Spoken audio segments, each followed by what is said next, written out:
4 शाळांना मदत केली. आज तुम्ही उद्घाटन देखील केलेलं आहे. दुरुस्ती करण्याच्या अनुषंगाने त्यांनी अर्थसहाय्य केलेलं आहे. कशा पद्धतीने आणि त्यांच्या या उपक्रमाचं काय कशा पद्धतीने शुभेच्छा? निरंजन सेवाभावी संस्था त्यांच्या बेकाट इंडस्ट्रीज म्हणून एक जर्मन कंपनी आहे, त्यांच्या CSR निधी त्यांच्यामार्फत आपल्याला मिळालेला आहे कोळवाडी ग्रामपंचायतीला. कोळवाडी ग्रामपंचायतीच्या 3 वर्गखोल्या आणि 1 अंगणवाडी सेंटर त्यांनी बांधून आपल्याला दिलेले आहेत. आज रोजी मी त्याचं उद्घाटन केलेलं आहे आणि बाकी सर्व लोकांनासुद्धा आवाहन करतो. आपल्या एक मोठं आहेत मिनिमम गव्हर्नमेंट मॅक्सिमम गव्हर्नन्स, त्याच्यासाठी म्हणजे माननीय प्रधानमंत्रीसुद्धा त्याच्याबद्दल बोललेले होते.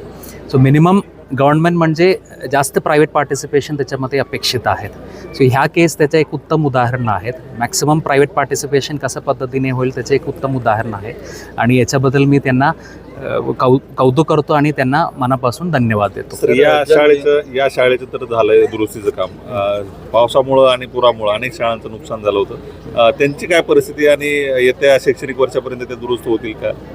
येस, आता ह्या शाळेचं केस पाहिले असेल 25-26मध्ये त्यांचं डिमांड होतं 4 वर्गखोल्या, त्याच्यापैकी 1 वर्गखोली आम्ही दिलेल्या आहेत.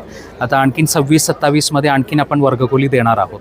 आपल्याला निधीच्या थोडा लिमिटेशन आहेत. आपल्याकडे जवळपास 2500च्या आसपास शाळा आहेत. त्याच्यामुळे निधीच्या जेवढं लिमिट आहे त्याच्या आतमध्ये बसून आपण सर्व शाळेला प्रायोरिटीप्रमाणे देत आहेत.